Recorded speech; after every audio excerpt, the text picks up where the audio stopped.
Baik, selamat siang para tamu undangan dan juga sahabat Sono baru mendengarkan siaran langsung 97,4 Radio Sonora FM di Jakarta. Kita ada di Talkshow Festival Literasi dan Pameran Arsip yang dibawakan oleh Dinas Perpustakaan dan Kearsipan Kota Yogyakarta di tahun 2025 ini ya. Disiarkan langsung di Sonora 97,4 FM Jakarta dari Gedung Perpustakaan Kota Yogyakarta, Jalan Suroto nomor 9, Kota Baru, Yogyakarta. Untuk edisi di Rabu ini, tanggal 29 Oktober 2025, dari pukul 13 ini ya, sampai nanti pukul 15 waktu Indonesia Barat. Dan kita di siang hingga sore nanti akan membahas tema kita yaitu kawasan Kota Baru masa pasca revolusi ya. Untuk narasumber kita yang sudah hadir ini di kesempatan siang kali ini, ada anggota Komisi DPRD Kota Yogyakarta, Ibu Diri Banowati Permanasari SH. Selamat siang Bu Diri, apa kabarnya? Selamat siang sahabat. Iya. Ya, selamat siang hadirin sekalian yang datang di sini. Sehat-sehat Ibu? Alhamdulillah luar sehat, biasa ya. Pasta. Dan juga ini narasumber kedua ada Komisi Arkeologi FIB UGM. Ada Bapak Dr. Fahmi Prihantoro SSMA. Pak Fahmi, selamat siang, apa kabarnya? Selamat siang sahabat Sonora dan juga para peserta yang hadir pada siang hari ini. Sehat selalu Pak? Alhamdulillah sehat. Oke, baik. Sahabat Sonora, ini satu perbincangan yang cukup menarik sekali. Dan nanti juga untuk Anda yang hadir di Gedung Perpustakaan Kota Jakarta ini, nanti ada kesempatan juga untuk bertanya seputar tema kita di kesempatan siang kali ini, seputar kawasan Kota Baru masa pasca revolusi. Baik, mungkin saya ke Bu Riri dulu, mungkin berkaitan dengan tema kita di kesempatan siang kali ini. Bisa diceritakan Ibu, bagaimana nih istilahnya DPRD itu yang nilai sejarah kawasan Kota Baru dalam konteks pembangunan daerah Ibu, monggo. Ya, terima kasih Pak Hasta. Jadi kawasan Kota Baru seperti kita adalah di jantung kota Jogja ya, di tengah-tengah, berbeda dengan wilayah lainnya, jalannya lebar, masih banyak pepohonan, tetapi ke sini istilahnya jadi bergeser. Jadi sedikit saya ceritakan, di zaman kolonial dulu ini adalah kawasan pemukiman modern yang pertama. Kemudian di zaman Jepang adalah hunian juga, tetapi juga jadi wilayah militer dari pemerintah Jepang. Nah, kemudian pasca kemerdekaan revolusi itulah menjadi hunian tokoh-tokoh nasional, kemudian juga kantor-kantor lembaga pemerintahan. Nah, sekarang menjadi hunian tapi sudah bergeser, tidak didominasi hunian lagi tetapi menjadi kawasan bisnis atau usaha. Banyak kafe, begitu ya, salah satunya yang mencolok. Dan itu mungkin menjadi yang berbeda Kota Baru yang dulu dan sekarang, begitu. Oke. Bu, dari segi kebijakan Ibu, adakah kebijakan daerah yang itu secara eksplisit itu mengakui bahwa Kota Baru ini sebagai sebuah kawasan pasca revolusi, kayak gitu, ada nggak Bu? Ada, sudah jelas ada, apalagi di sini sudah masuk kawasan cagar budaya, dan pemerintah kota itu di tahun 2023 itu sudah melakukan rebranding terkait Kota Baru. Jadi sudah ada revitalisasi juga terkait Kota Baru. Nah, mudah-mudahan kedepannya yang namanya penataan kawasan Kota Baru itu jangan meninggalkan sejarahnya dari Kota Baru. Jadi tetap dipertahankan bangunan-bangunan cagar budaya. Tadi kita ngobrol ya Pak Wahmi, pohon-pohonnya sudah banyak yang berkurang. Nah, pohon-pohonnya kalau bisa, kalau sudah ada yang ditebang atau yang sudah mati atau itu tetap ditanam lagi, karena memang ini nyaman kalau kita lewat Kota Baru ya, yang pohonnya masih banyak, tetapi makin habis ya Pak ya. Jadi begitu. Panas Bu ya. Jadi panas betul. Nah, di sini di gedung perpustakaan sini ini udah masih lumayan nyaman, rindang, pohonnya masih ada, masih rindang begitu. Baik. Saya ke Pak Fahmi nih Pak, mungkin bisa diceritakan sebenarnya bagaimana status dan juga peran kawasan Kota Baru ini berubah ya secara signifikan setelah peristiwa heroik perebutan markas Jepang pada 7 Oktober itu seperti apa Pak?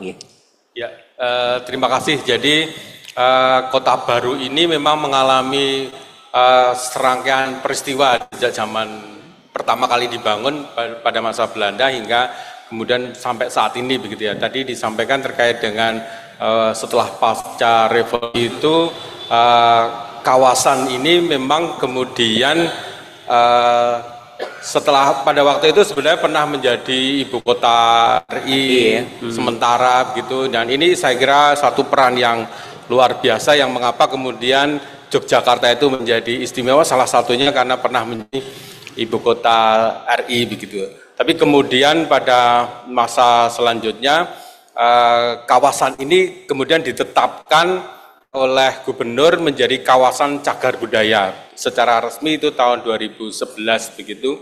Ini ditetapkan sebagai kawasan cagar budaya karena memiliki nilai penting terkait dengan pemukiman yang dibuat dengan konsep city itu tadi. Jadi konsep pemukiman di Kota Baru itu adalah garden city, sehingga aspek garden tadi ya kayak pohon dan sebagainya itu menjadi sangat dominan, menjadi kuat begitu.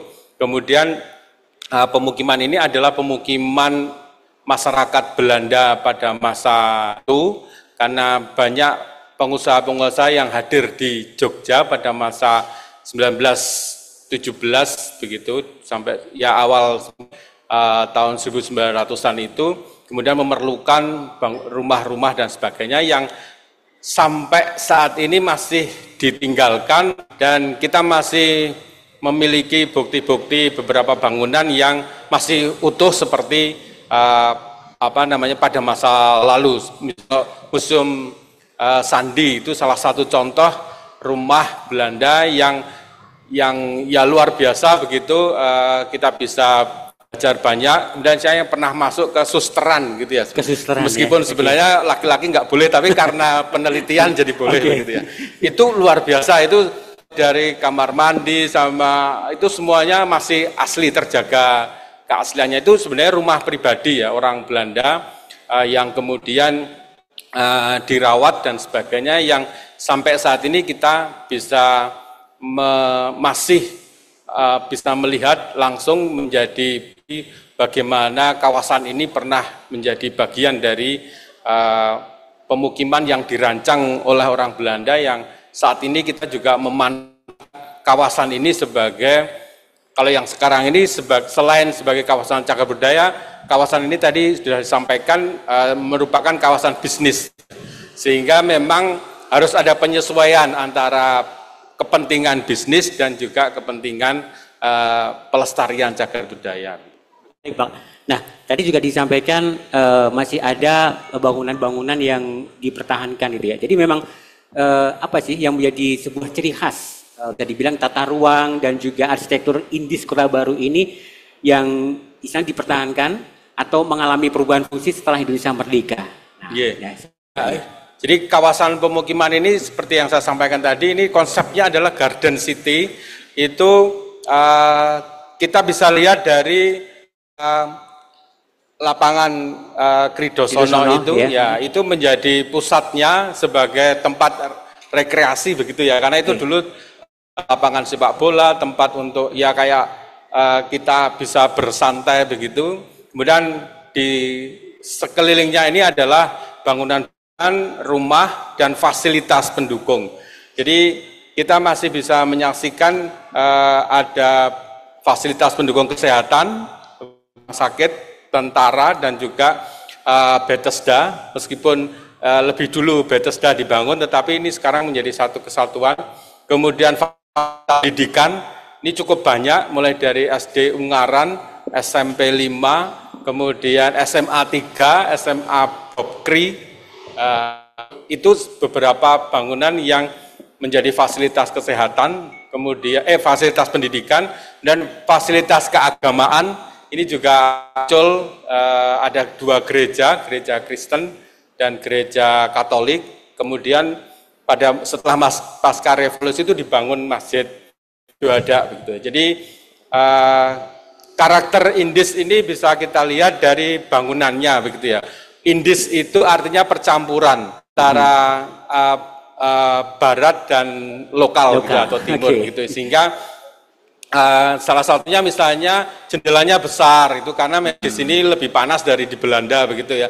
Sehingga jendela besar, atapnya miring gitu yang karena di sini tropis hujan gitu, sehingga kalau atapnya tidak miring seperti itu mungkin akan banyak bocor dan sebagainya. Jadi sangat sudah disesuaikan begitu. Nah, kemudian jaringan jalan, kemudian ada boulevard di tengah begitu, ya itu ciri khasnya begitu. Sehingga dan kita mendapatkan itu sampai sekarang ya, meskipun ada beberapa yang sudah berubah, tetapi pola jaringan jalan dan beberapa bangunan dan fasilitas itu masih relatif bisa kita temukan, sehingga ini menjadi salah satu ciri khas Kota Baru. Oke. Pak, ini kebetulan di sini juga hadir dari Pak. Kalau yang di perumahan militer itu ada perubahan nggak ini, Pak? Perumahan militer itu kalau yang di rumah sakit dan kompleks itu sebenarnya masih asli Pak itu. Jadi itu dulu memang kompleks militer sejak awal itu sebagai kayak semacam ya barak khas keamanan begitu. Dan ketika masa Jepang itu juga dipakai juga untuk militer. Untuk militer. Yeah. Wah, luar biasa. Terus SMA Bobri itu adalah Cikal Bakal Akademi Militer Indonesia sebelum di Magelang. Jadi itu dulu di situ. Jadi militer setelah kita merdeka ya itu di situ. Pernah di SMA Bobri. Di SMA Bobri itu. Ya, wah, keren banget ya. Mungkin ini banyak generasi yang belum tahu ya dengan hal-hal semacam ini, bahwa dulu di SMA Bobri itu malah sebagai apa tadi? Cikal bakalnya militer. Pendidikan Akademi Militer. Ada yang dari SMA Bobri ini? Gak ada. Oh ada ya? Ada. Oke, pasti sejarahnya tahu nih ya berkaitan dengan hal tersebut. Nah, saya balik ke Bu Riri nih. Ibu sampaikan kan memang ada regulasi yang mengatur berkaitan dengan kawasan cagar budaya nih. Sebenarnya dasar pertimbangan utamanya apa Bu ini dijadikan di kawasan cagar budaya ini? Ya, terima kasih. Selain sudah disampaikan Pak Fahmi bahwa ini keputusan gubernur ya Pak ya, tahun 2011 tadi ya. 2011 dan itu kan memang harus diteliti oleh pemerintah kota. Nah, kalau dari kami memang saat ini Kota Jogja belum perda terkait perlindungan cagar budaya. Yang sudah mempunyai perda adalah provinsi. Tetapi di perda, saya lupa perdanya nomor berapa ya, itu adalah mengamanatkan bahwa baik kota maupun kabupaten harus membuat perda terkait perlindungan cagar budaya. Kenapa perlunya perlindungan cagar budaya itu? Agar tidak beralih ya Pak ya, jadi bangunannya jadi berubah gitu loh. Kalau memang usaha tetapi bangunan utamanya tidak berubah. Ini mungkin salah satu contoh, saya mempunyai teman yang rumah orang tuanya sebenarnya, karena cukup mahal pemeliharaannya dan cukup mahal juga pajaknya itu setahun itu 80 juta katanya. 80 juta, terus jadi dari mana untuk pemeliharaan mahal dan pajaknya juga mahal, akhirnya kan disewakan untuk usaha. Nah itu yang untuk menutup pemeliharaan gedungnya, apalagi kan kalau dialihkan fungsi untuk yang lain kan juga nggak bisa, jadi tetap asli memang. Jadi ada di Jalan Jenderal Sudirman nih, di salah satu usaha di sana. Dan pemerintah kota juga sih memberikan insentif ya, kurang lebih 12 juta, tapi tidak semua bangunan cagar budaya itu diberikan, jadi hanya tertentu. Nah itu mungkin salah satu dari warga, dari warga yang menyatakan, duh kalau bisa dikurangin lagi lah pajaknya, katanya gitu. Kalau adalah bantuan lagi dari pemerintah kota maupun provinsi. Apalagi ini sudah ditetapkan kawasan cagar budaya oleh provinsi, dari pemerintah kota juga di rebranding lagi tadi yang saya sampaikan, artinya diberilah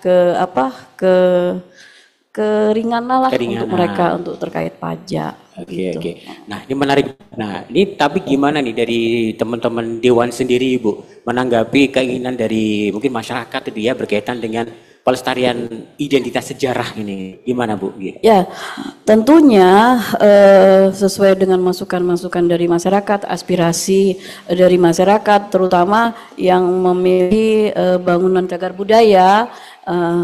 Harapan kami sih, apalagi ada amanah dari Perda yang sudah ada di pemerintah provinsi, nah pemerintah kota dan kami dari Dewan mungkin segera membuat regulasinya agar terkait perlindungan cagar budaya, terus mungkin dari sisi pemeliharaan dan lain sebagainya. Sekarang sih sudah ada perwal, tapi kan belum kuat. Kalau Perda kan sudah dijelaskan nanti anggarannya dari mana dan lain sebagainya. Begitu.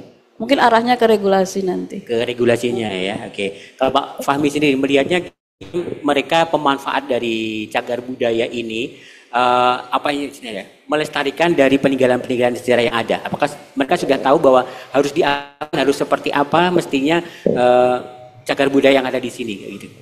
Iya.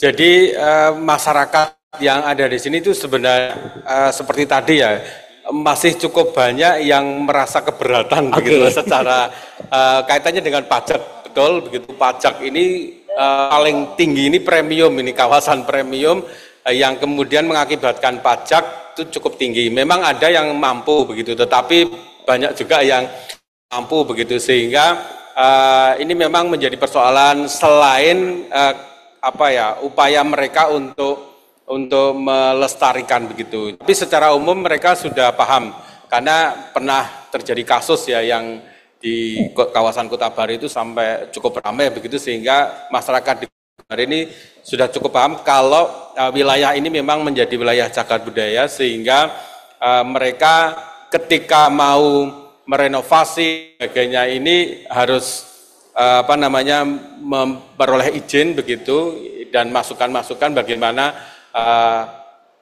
bangun itu harus dirawat, dibangun kembali.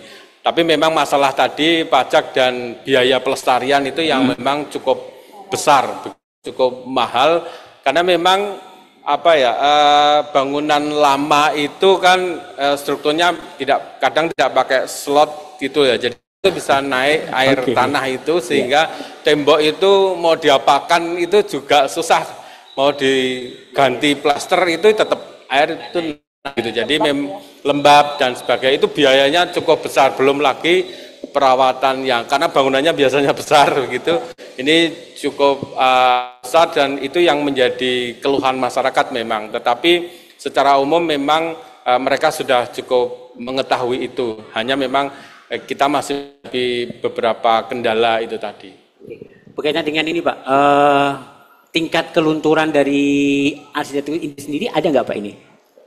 Pak? Kalau kita cek dari sejak tahun zaman Belanda sampai sekarang itu semakin ke belakang, semakin berkurang. Apakah itu nanti bilang artinya gitu? Kalau tidak ada peraturan tadi, kemudian tidak ada upaya dari pemerintah maupun pihak-pihak yang lain, akan gitu.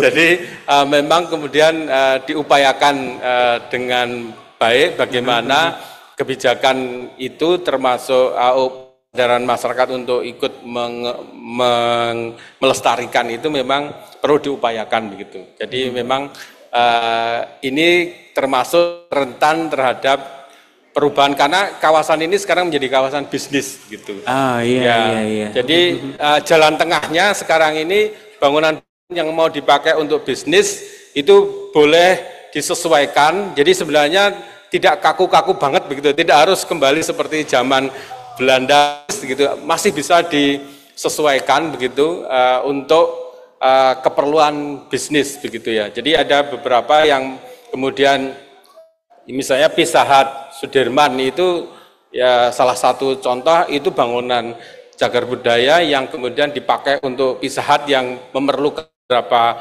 perubahan-perubahan, itu dimungkinkan begitu. Jadi kemudian Museum Sandi itu juga mungkin ada beberapa perubahan, tetapi di minimal itu wajah depan itu tidak banyak berubah, tapi dalam itu boleh disesuaikan gitu. Oke. Tapi sudah kalau Fahmi sendiri melihatnya dari literasi atau juga mungkin pengamatan kayak itu banyak yang sudah mulai hilang, ada indikator-indikator kritis yang mulai hilang kayak gitu kah? Ini sudah nggak indis lagi ya gitu, masih ada? Sudah beberapa Pak? Memang ada Pak. Ada, ya? Ada karena peraturannya itu baru 2011. Itu kalau sebelum 2011 sudah melakukan perubahan ya bisa saja itu, dan kita tidak kena aturan itu kan. Jadi aturannya baru setelah 2011 itu baru upaya-upaya untuk melestarikan baru setelah itu begitu. Jadi ada, dan mungkin ada juga beberapa yang itu tadi ya, yang karena terhadap fungsi yang sekarang ini harusnya tetap disesuaikan gitu. Tetapi bukan berarti kita tidak boleh untuk seperti itu, bukan gitu. Tetap bisa dipakai untuk sesuatu yang sangat masa kini, itu bisa gitu. Hanya kemudian ada jalan tengah itu tadi. Oke. Tapi ini Pak, kalau melihat tantangan terbesarnya apa nih untuk pelestarian dan juga dari sisi komersial tadi, ini apa ini Pak? Kalau itu. Ya itu tadi sebenarnya tantangannya adalah seimbang itu ya. Iya. Pelestarian itu memang bukan biaya yang cukup besar. Iya, oke. Notnya Bu Riri biaya Ibu. Jadi mau sesadar apapun, tetapi kalau biaya sulit itu juga bisa menjadi masalah begitu. Monggo Bu Riri ditanggapi ini, ternyata ada ya mau nggak mau tetap serba begitu mau wong piyo ya. Oh, biaya Ibu. Nah ini gimana dari teman-teman Dewan sendiri Ibu berkaitan dengan menyeimbangkan antara sisi pelestarian budaya dan juga komersial di era modern ini. Ya, terima kasih Pak Hasta. Jadi memang harus seimbang, tadi Pak Fahmi juga harus seimbang antara menjaga kelestarian sejarah di Kota Baru juga terkait kebutuhan ekonominya. Jadi akhirnya kalau kami sih dari DPRD Kota Jogja, tentunya yang tadi saya sampaikan berulang bahwa terkait anggaran itu menjadi permasalahan ya Pak ya. Tidak sedikit. Itu juga insentifnya hanya 12 juta dari 80 juta. Itu pun kan setiap bulan gitu loh, hanya tahun tertentu. Dan kalau harapan dari kami ke depannya, ini salah satu kegiatan di Dinas Kebudayaan dan Kearsipan Kota Yogyakarta, kami apresiasi Komisi D, karena apa? Dengan adanya kegiatan ini bekerja sama dengan Sonora ya Pak ya, ini tentu memberikan edukasi untuk warga Kota Yogyakarta akan pentingnya cagar budaya. Mungkin yang tidak tahu sejarahnya Kota Baru seperti apa, baru paham setelah mendengar ini. Saya pun terkagum-kagum waktu Pak Fahmi menceritakan. Jadi seperti saya belajar sejarah juga, begitu. Jadi waktu saya diundang ke sini, mau tidak mau kan saya harus membuka nih, gimana sih sejarah Kota Baru. Nah di situ saya tahu ternyata memang dari zaman Anda, zaman Jepang, zaman revolusi ya Pak ya, dan sampai sekarang. Artinya apresiasi untuk Dinas Kebudayaan Kearsipan yang telah melakukan kegiatan sosialisasi ini yang tentunya sangat penting, benar ya, sangat penting untuk Kota Jogja. Baik, menarik. Nah, saya Fahmi Pak, ini kalau misalnya kita, maaf nih bahasa Jogjanya, dipetani Pak, satu persatu dari mungkin Kridosono sampai batasnya dulu di Boulevard ya Pak ya? Belum. Itu yang masih ada apa istilahnya ya, terlihat Kota Baru zaman dulu itu kayak apa, terus yang sekarang sudah mulai bergeser tuh di mana-mananya Pak? Kalau kita lihat Jalan Suroto ini ya, jalan utamanya itu memang kalau dari sebelah kanan SMA 3 itu relatif masih 90% lah, itu tidak berubah begitu ya. SMA 3, kemudian kalau ke utara lagi ini sudah berubah gitu. Donatello itu salah satu yang dianggap cukup bisa jalan tengah tadi. Jadi itu rumah yang kemudian didesain itu menjadi toko sepatu, dan itu relatif cukup berhasil gitu. Jadi kelihatan masih ciri-ciri indisnya masih ada begitu ya. Tetapi bisa berfungsi toko modern begitu. Kemudian kalau ya ini sebenarnya agak mengganggu ini Pak, yang kanan kita ini yang pakai ini ya apa, tapi ini permanen sih sebenarnya, ini agak mengganggu, kurang sesuai dengan konteks Indis tadi, kawasan Indis. Tapi silol yang kanannya masih mempertahankan, itu bagus lah. Itu, tapi kemudian bangunan yang sebelah kanan kita ini memang agak sedikit kurang cocok begitu ya diterapkan. Perpustakaan ini sudah berubah total begitu sebenarnya. Dulu sempat agak ada warna-warninya, tapi sekarang sudah diminta untuk diganti. Jadi sekarang putih, ya, ini supaya kelihatan menyatu saja gitu. Gramia itu juga berubah, tetapi dia bangunan baru yang berhasil menyesuaikan dengan kawasan. Itu juga salah satu jalan tengah tadi ya. Jadi sebelah kanan itu ada beberapa yang masih lumayan begitu, tetapi ya Telkom dan ini sudah banyak berubah, itu tidak kurang, ada beberapa yang kurang sesuai. Jadi memang kawasan Jalan Suroto ini premium dan ini menjadi jalan lama, itu sangat rentan terhadap perubahan-perubahan itu. Tapi prinsipnya kita sudah cukup memahami bahwa karena semuanya harus izin ke Dinas Kebudayaan. Kalau mau membangun baru, kebetulan saya adalah satu tim namanya Dewan Pelestarian Warisan Budaya, DWB itu ya. Jadi itu tugasnya adalah memberikan arahan untuk pembangunan baru di kawasan cagar budaya, termasuk di Kota Baru ini. Jadi kalau mau bangun harus lewat itu untuk mendapatkan persetujuan, baru nanti boleh dibangun begitu. Jadi lumayan sih ada kontrol juga dari kebudayaan itu supaya tidak asal-asalan begitu ya. Jadi ini salah satu cara untuk melihat, mencoba untuk mengupayakan kawasan ini supaya tidak terlalu bebas begitu ya. Jadi dulu SMA 3 itu mau yang tinggi itu sempat ramai itu karena desainnya itu sangat tidak sesuai dengan kolonial gitu. Akhirnya jadilah seperti yang sekarang ini, itu sudah melalui proses yang berkali-kali untuk menjadi seperti itu. Oke, begitu. Pak Fahmi menjadi bagian tim yang mengkurasi bangunan. Salah satu karena ada 5 orang. Oke, baik. Balik ke Bu Dede, Ibu, dari teman-teman di BER sendiri sebenarnya ada mengatur nggak Bu dengan perubahan fungsi bangunan di Kota Baru kayak gitu Bu? Belum ada aturannya, jadi baru perwal. Jadi perwal, kita belum punya perwal. Ya sudah kan, tapi sebetulnya lebih tepatnya regulasi itu seharusnya perda. Saya boleh nanya sama Pak Fahmi? Boleh, monggo sekalian ini. Ada hal menarik. Saya belajar banyak sama Pak Fahmi.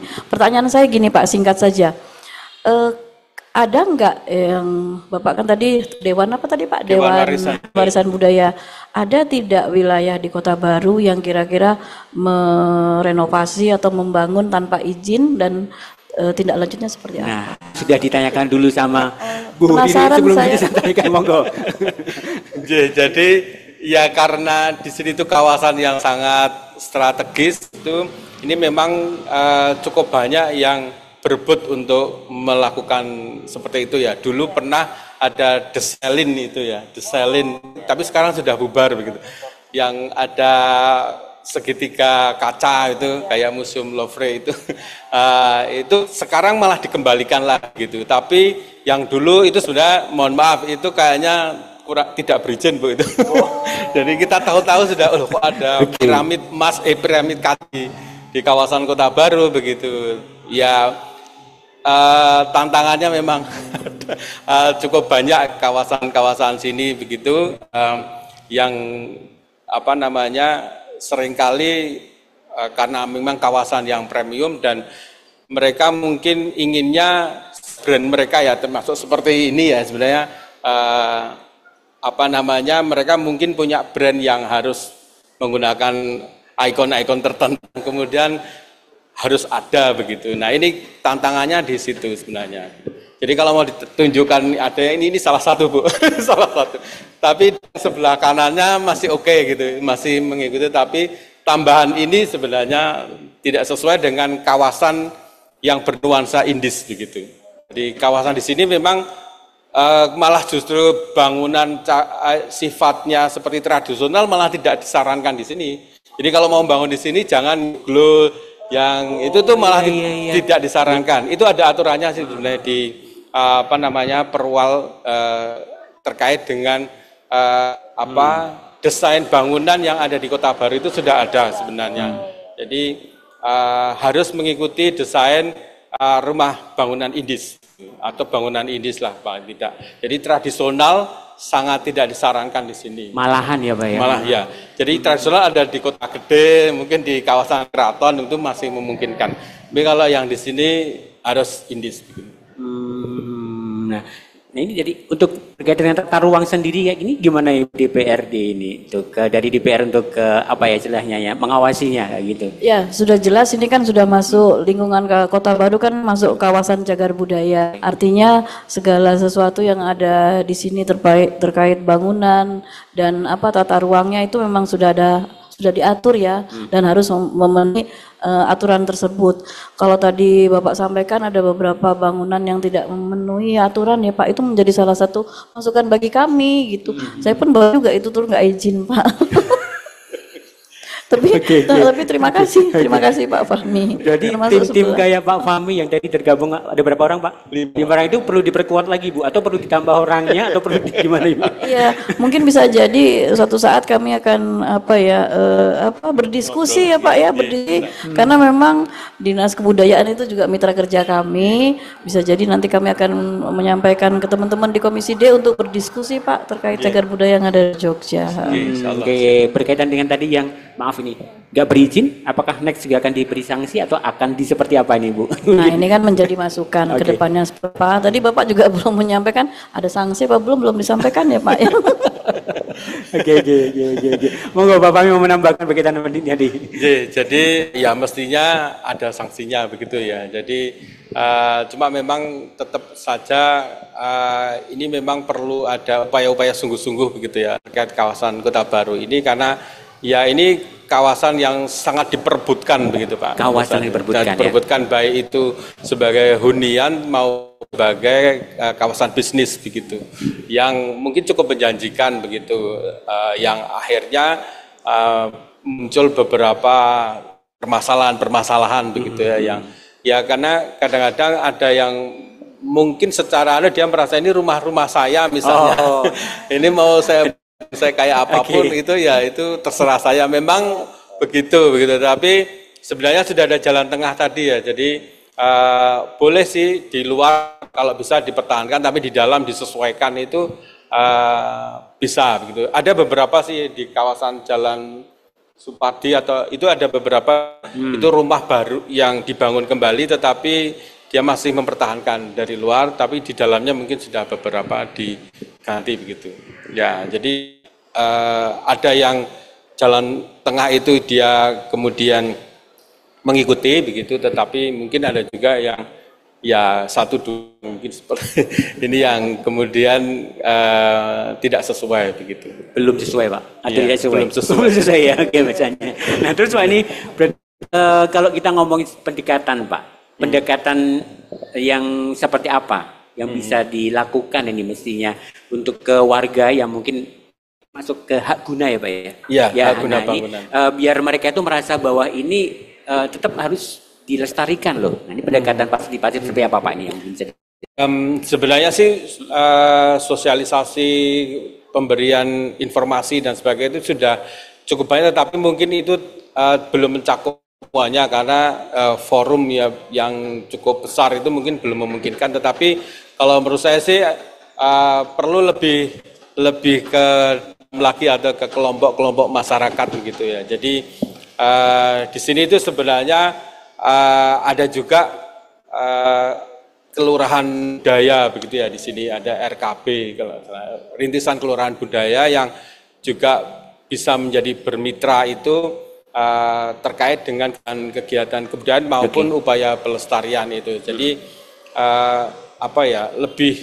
lebih jauh ke bawah lagi lah begitu ya. Jadi menjangkau beberapa masyarakat ini untuk diajak diskusi. Mungkin kadang-kadang kita juga perlu mendengar keluhan-keluhan mereka itu, sehingga mereka bisa memahami, karena mungkin selama ini lebih ke top down begitu ya. Jadi ini aturannya begini menurut gitu. Kadang-kadang perlu ada pendekatan-pendekatan yang sifatnya mungkin lebih manusiawi begitu untuk diajak diskusi bersama begitu, yang saya kira mereka mungkin masih bisa berdiskusi, berkomunikasi, itu menurut saya paling memungkinkan begitu ya. Jadi daripada istilahnya hanya menggunakan peraturan-peraturan, meskipun itu memang bisa, tetapi sifatnya menjadi kurang peraturan itu menjadi tidak mudah dipahami ke bawah, karena mereka mungkin juga nggak paham mengapa begitu ya, mengapa kita harus melestarikan kawasan Kota Baru ini. Jadi dibuat peraturan yang lebih simpel kayak gitu juga kah perlu?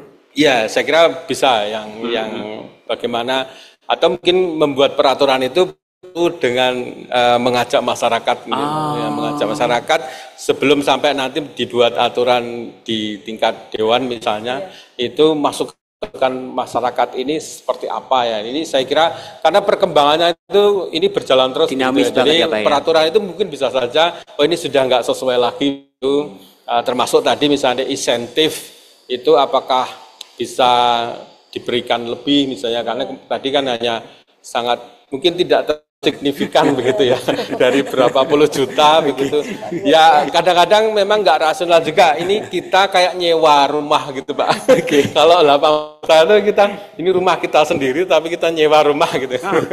Karena cukup besar gitu. Bu Diri, ada masukan berkaitan dengan gimana nanti kalau misalnya sebuah peraturan kayak gitu, perlu banyak masukan-masukan aspirasi dari masyarakat. Nah ini gimana Bu? Iya, seperti Pak Fahmi yang sampaikan, tentunya peraturan ini kan untuk mereka yang ada di sini ya Pak ya, bukan di sini saja sih sebenarnya, khusus cagar budaya yang ada di Kota Yogyakarta, tetapi mungkin lebih menitik beratkan Kota Baru. Nah, mau tidak mau aspirasi dari mereka itu yang sangat dibutuhkan, karena mereka yang memahami kebutuhan mereka itu apa, kepentingan mereka apa, yang lebih paham.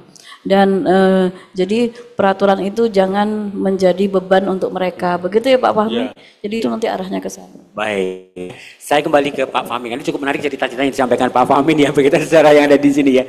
Oke, dari cerita Pak Fahmi ini, apa boleh saya bilang gini Pak? Jadi perubahan demografi yang ada di kawasan Kota Baru ini cukup mempengaruhi perubahan-perubahan yang ada kayak gitu Pak. Betul, ya. Jadi kalau dulu ini seluruhnya kawasan pemukiman, Pak. Pada masa lalu itu lebih banyak ke pemukiman dan fasilitas-fasilitas dengan mic, Pak. Dan beberapa fasilitas pendukung gitu, kesehatan, pendidikan, keagamaan begitu. Tetapi pada masa sekarang ini itu tadi salah satunya mungkin sebagian ini sudah tidak tinggal di sini lagi. Bisa jadi karena keberatan membayar pajak itu sehingga disewakan. Sehingga hampir semua di sini itu, terutama yang kawasan-kawasan ini, bisa jadi merupakan tempat-tempat bisnis yang sudah tidak lagi ditinggali begitu.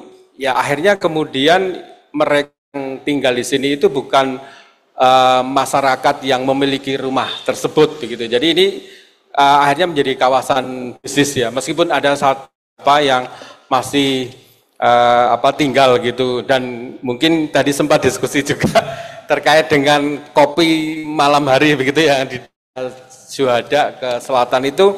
Saya pernah mendengar bahwa romo-romo di gereja itu juga sempat protes begitu, karena itu mengganggu karena sangat malam hari, karena mereka masih tinggal di situ di kawasan Syuhada ke selatan itu masih ditinggali. Jadi ada beberapa penduduk masyarakat atau pemilik yang itu rumah yang ditinggali, bukan kawasan bisnis. Kalau yang kawasan bisnis ini yang di wilayah agak timur sini. Jadi ya saya kira perubahan ya siapa yang menempati ini menjadi berpengaruh terhadap penampilan atau mungkin fisik dari Kota Baru ini. Wah, ternyata ada sisi-sisi juga ya. Betul. Yang mungkin kita kadang melupakan atau tidak tahu itu ya Pak ya. Oke, cukup menarik ini ya. Baik, nanti tetap dibuka ya kesempatan untuk ke Bapak Ibu semuanya yang hadir di sini. Kita lanjutkan dulu nih perbincangan sama Bu Riri dan juga Pak Fahmi nih Pak. Nah, kalau maaf ini disampaikan sama Bu Riri berkaitan dengan beberapa kebijakan kayak gitu. Nah, apakah kebijakan yang sudah ada ini sudah cukup istilahnya menunjukkan sebuah dampak bagi kawasan Kota Baru ini? Kalau dampak itu sangat besar sih belum gitu ya. Tapi mereka sebenarnya dengan adanya ya Bu Riri ya. Dengan aturan-aturan itu memang sudah mulai memahami begitu ya. Jadi tetapi dampak secara besar ini belum sepenuhnya tercapai begitu ya. Karena masih ada kendala-kendala tadi Pak. Jadi bisa jadi memang peraturan itu memang harus didesain lagi begitu untuk disesuaikan dengan perubahan-perubahan itu, karena ya istilahnya perkembangan dinamika sekarang ini membutuhkan mungkin aturan-aturan yang memang harus disesuaikan begitu.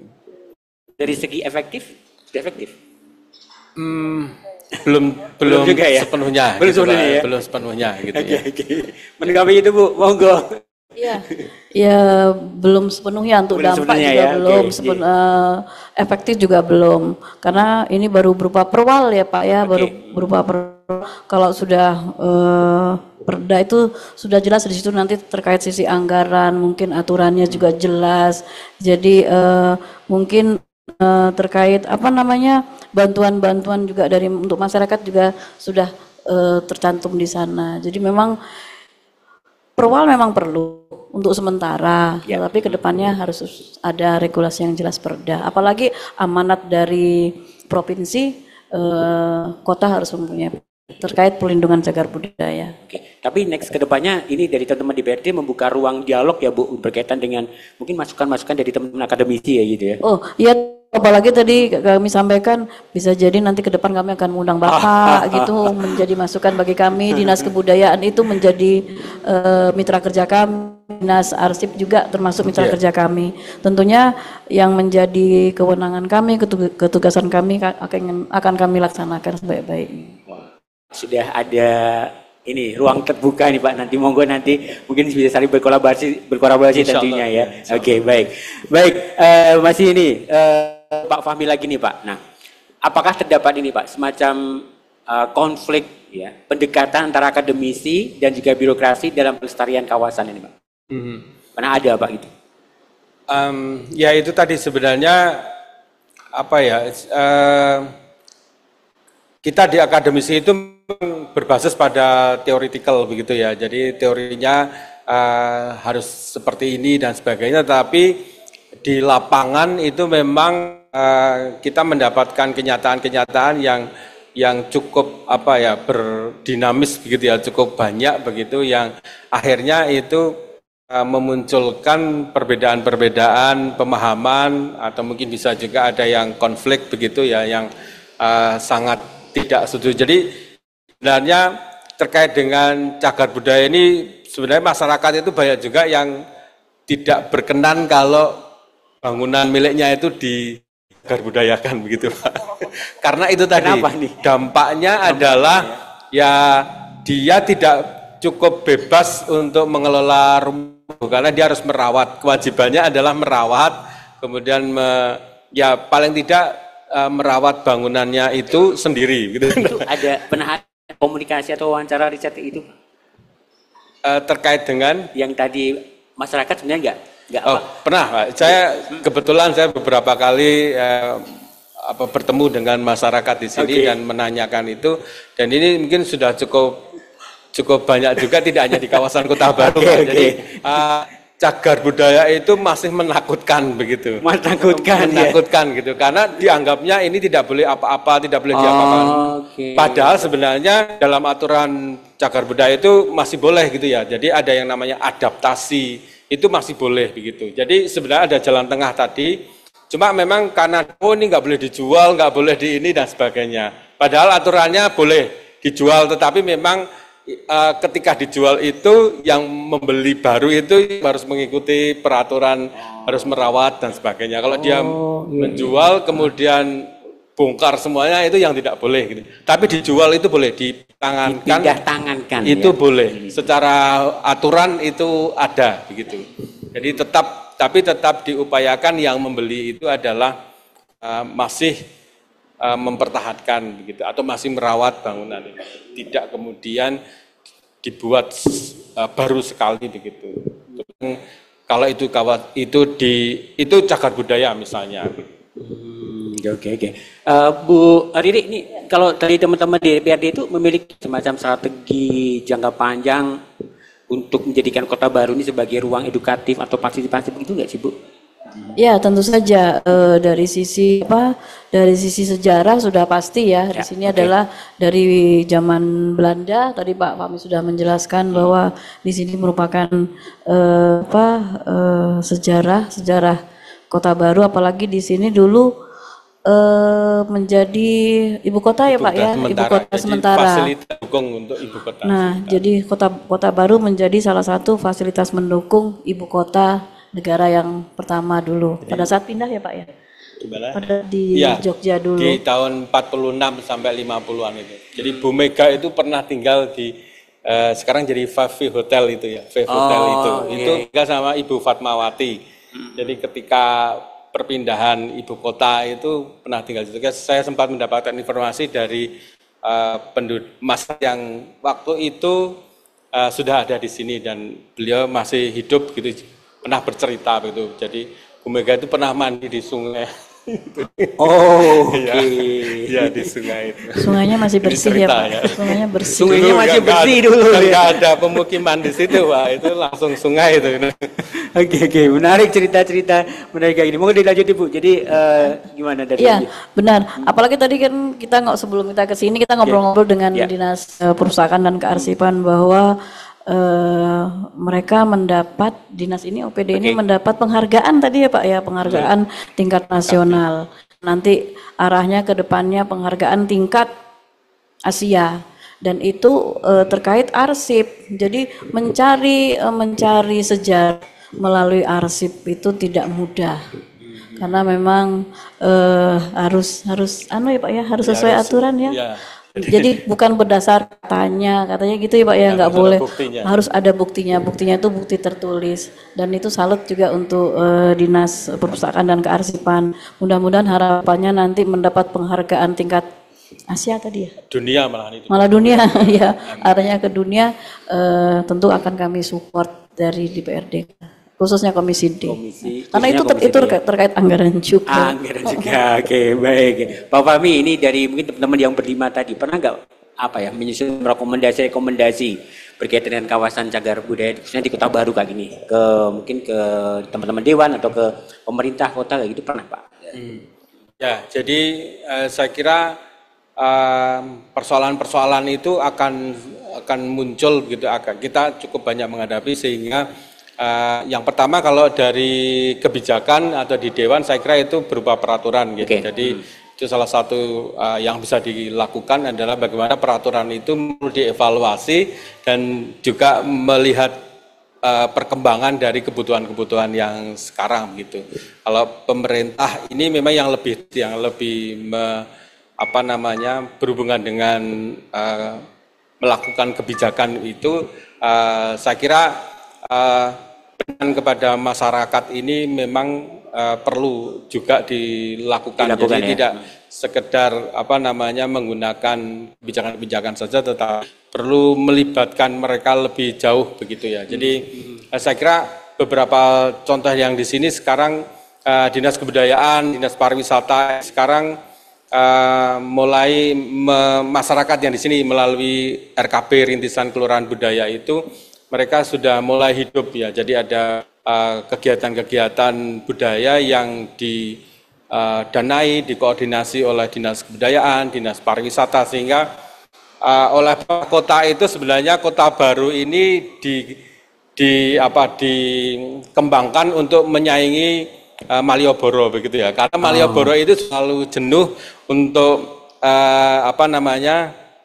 cukup padat begitu ya, sehingga wisata malam itu sekarang sedang dikembangkan di Kota Baru begitu.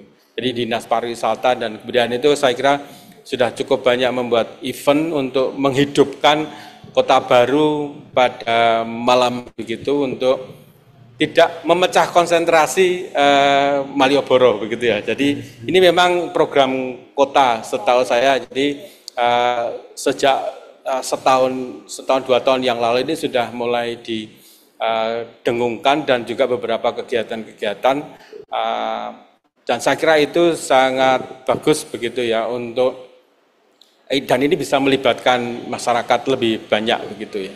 Hanya memang itu perlu ada komunikasi yang baik begitu supaya kasus seperti kafe kopi itu juga bisa diselesaikan gitu.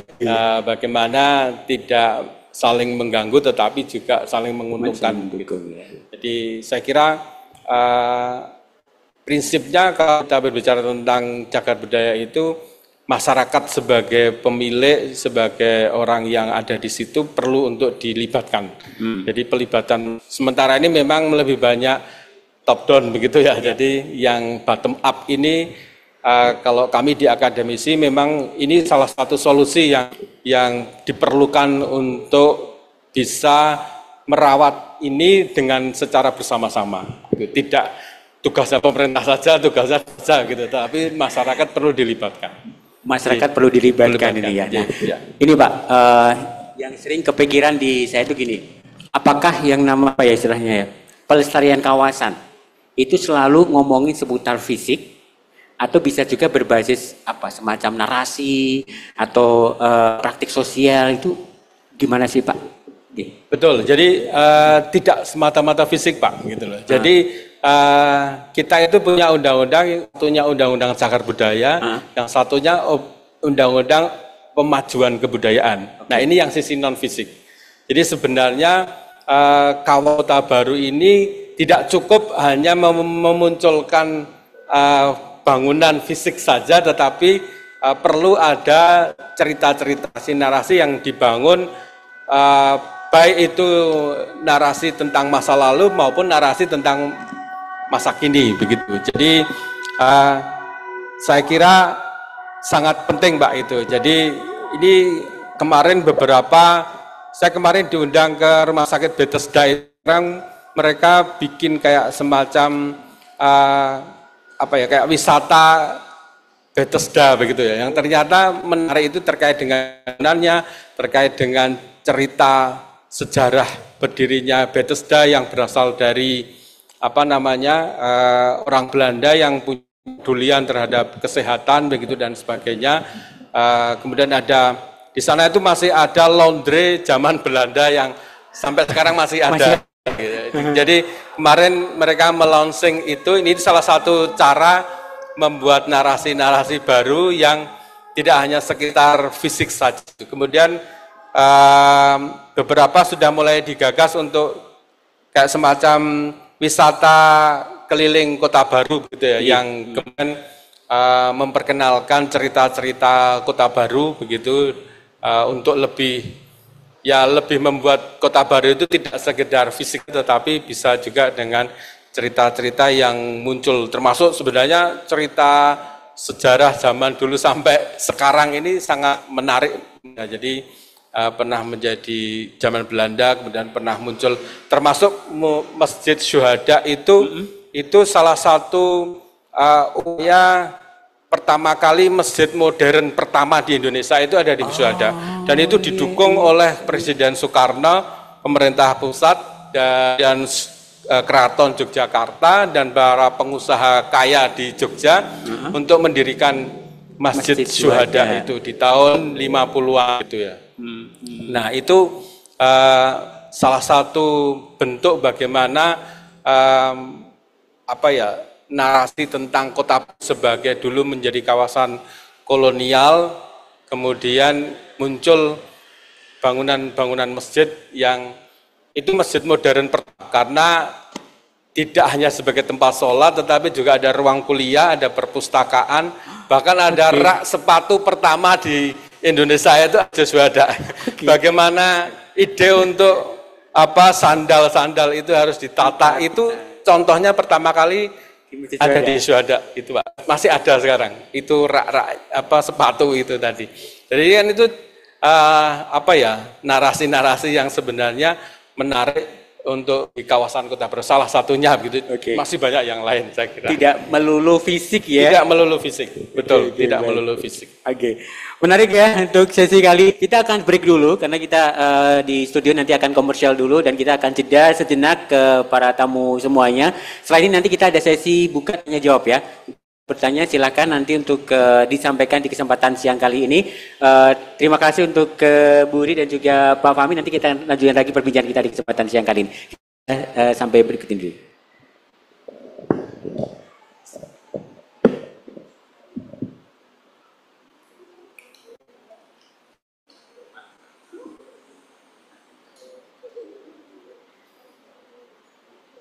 Yang mau tanya nanti monggo ya.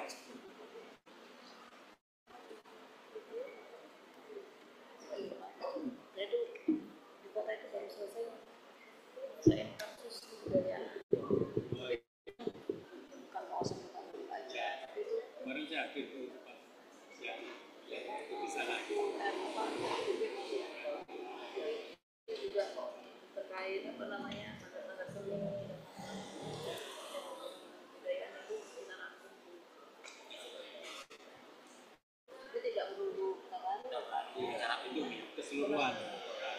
Dan itu kan ada yang tadi yang fisik dan ada yang non fisik tadi. Dari tradisi dan sifatnya tradisi masyarakat gitu ya, bukan fisik. Iya.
Yang mau tanya nggak nih, Pak Ibu?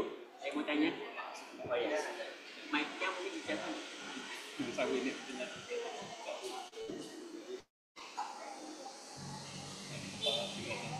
Mic untuk saya nggak mau arti tapi kabinnya yang ancaman.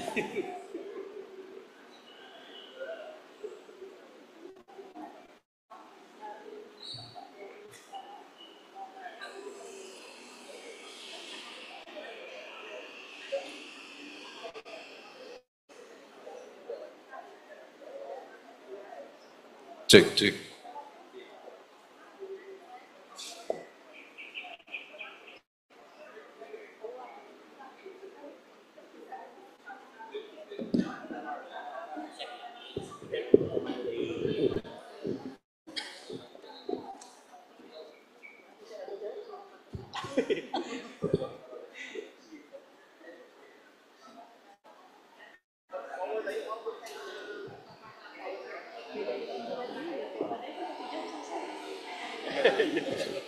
Ini cukup lama.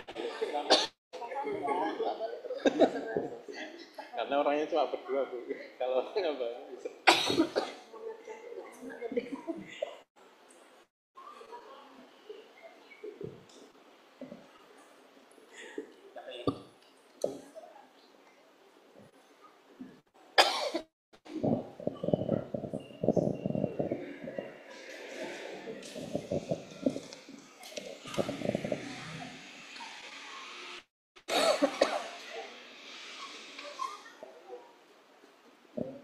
Bentar ya, menyesuaikan time-nya radio dulu.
Ini tadi lebih parah lagi karena ada yang merah, warna merah yang modern itu terus lepas minimal tidak terlalu mencolok karena memang sini itu ya warna-warna kayak putih kan. Jadi yang sama cuma warna putih.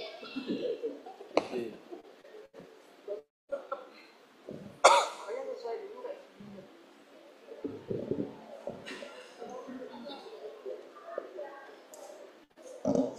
Itu relatif masih tidak berubah. 3-5 pasti akan semakin juga.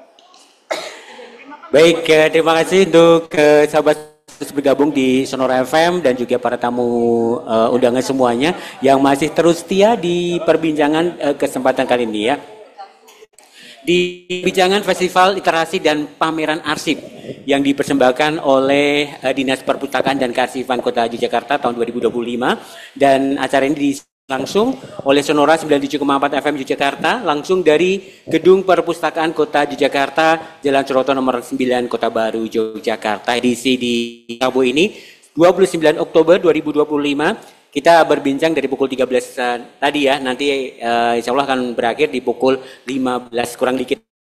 Perbincangan kita seputar kawasan Kota Baru masa pasca revolusi. Narasumber kita ini ada akademisi arkeologi FIB UGM, ada Dr. Fahantoro SSMA dan juga anggota Komisi D DPRD Kota Jakarta ada Ibu Riri Banowati Permanasari SH. Kita untuk sesi kali ini buka dulu, untuk yang mau tanya silakan untuk ke tamu undangan yang ada di sini. Silakan monggo sebutkan nama, dari mana Ibu, silakan.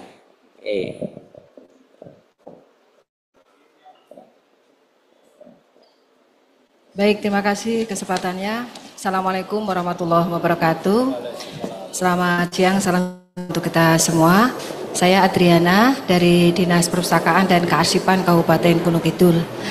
Dan saya sudah sangat baik dengan kegiatan Memori Kolektif Bangsa yang mengangkat tentang kawasan Kota Baru ini. Karena di tahun kemarin saya sudah ikut diskusi tentang ekspos kegiatan MKB ini, dan di hari ini sudah ada diskusi lagi terkait dengan menggali informasi kawasan Kota Baru ini yang tentu sangat menginspirasi kita semua. Karena kawasan ini bisa tergali dari dokumen arsip, kemudian konsep yang kemudian diteliti dan dikupas oleh pakar seperti Mbak Fahmi, Ibu Dewan.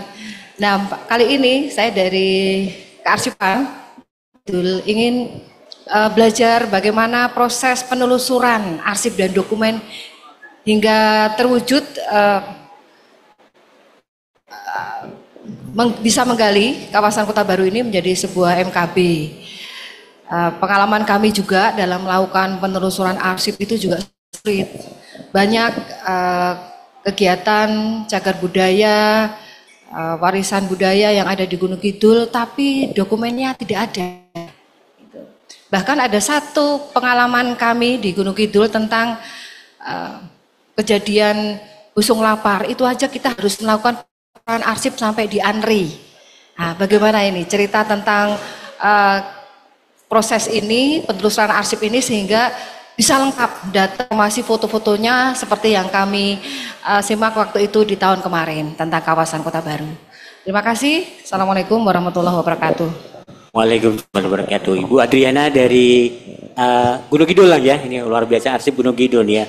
Nah ini mungkin Pak Fahmi, mungkin ada teknik sebenarnya untuk penggalian data-data itu seperti itu Pak mungkin. Betul, ya saya kira kalau Ibu dari arsip ini sudah cukup paham ya bagaimana sulitnya mencari, karena ini harus otentik ya begitu. Ini kayak menelusuri apa namanya, kalau mungkin dulu kita kalau yang di Muslim ini ada penelusuran Al-Quran itu mulai dari hadis-hadis riwayatnya itu harus disesuaikan supaya ini palsu enggak gitu dan sebagainya itu tadi.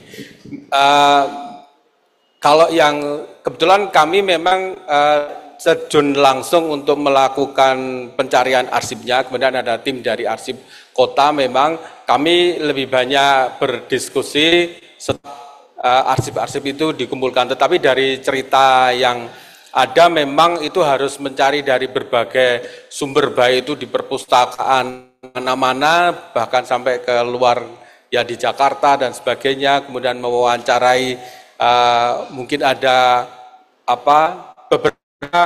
Saya pernah mewawancarai beberapa masyarakat yang ada di Kota Baru ini, ternyata masih punya beberapa arsip seperti Gedung Sustran Amal Kasih Darah Mulia itu, dia masih punya cetak birunya bangunan itu lengkap, itu secara rinci begitu. Ini kayak gambar teknik gitu ya, gambar teknik untuk pembangunannya itu masih ada. Jadi beberapa masyarakat mungkin masih memiliki dokumen-dokumen itu yang itu harus ditelusuri. Ya, itu kan kayak nyari benang di jarum di lautan. Jarum di atas. ya jerami itu ya. Jadi memang perjuangan teman-teman di kota ini luar biasa sehingga ini kemudian bisa berhasil menjadi memori kolektif bangsa di tingkat nasional itu. Menurut saya sangat luar biasa begitu, karena harus berbasis pada otentisitas dokumen begitu, yang kadang-kadang tadi sempat diskusi juga dengan teman-teman arsip di sini bahwa ini kalau misalnya utuh itu hanya ketemu tangannya saja sama kakinya, kepalanya nggak ketemu gitu kan, jadi terlalu rumit pasalnya. Terlalu rumit begitu ya. Tapi akhirnya ini berhasil mendapatkan pengakuan oleh nasional begitu, menjadi memori kolektif bangsa. Ya berarti ini sudah cukup banyak arsip yang dikumpulkan begitu, sehingga meyakinkan bahwa Kota Baru ini memang betul ada secara arsip begitu ya. Jadi ini dulu sebenarnya dibangun atas persetujuan Keraton Yogyakarta dengan pemerintah Belanda. Jadi itu ada semacam perjanjian melalui surat perjanjian yang mengatakan bahwa oke, kita akan bangun kawasan Kota Baru, kemudian pihak keraton menyetujui memberikan wilayah ini untuk digunakan gitu. Tapi memang tidak menjadi hak milik itu tadi ya. Jadi masih tetap milik, tetapi diberikan kesempatan untuk dimanfaatkan oleh pemerintah Belanda. Itu memang ada surat perjanjiannya begitu. Kemudian yang peristiwa-peristiwa tadi, pertempuran dan sebagainya, kemudian saya kira kalau yang di Masjid Syuhada itu cukup lengkap itu. Nah, melihat lebih lanjut sejarah Masjid Syuhada itu dokumennya sangat lengkap. Bahkan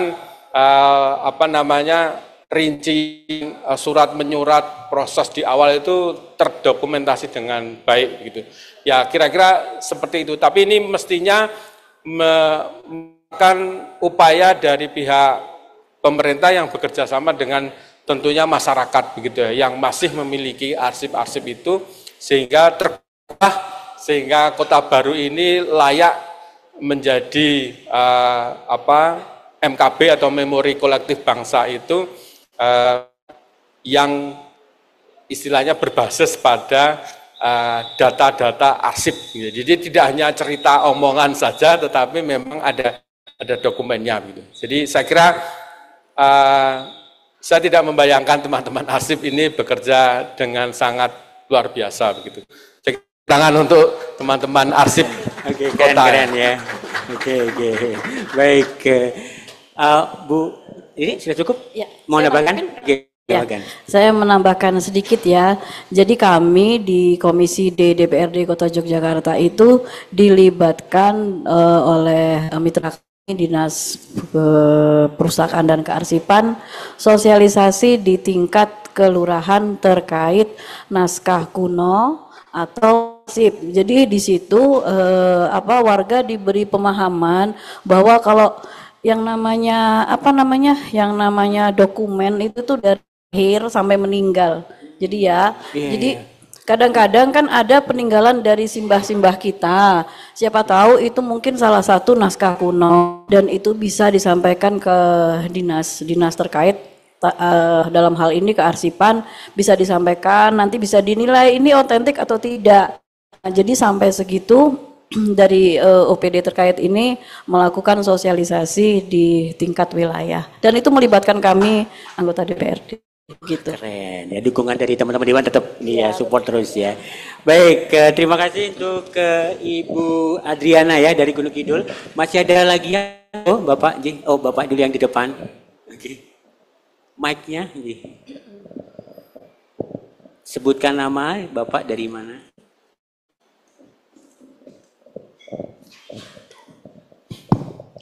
Bismillahirrahmanirrahim. Assalamualaikum warahmatullahi wabarakatuh. Nama saya Irwan Ismail Asif Paris dari Kota Jakarta.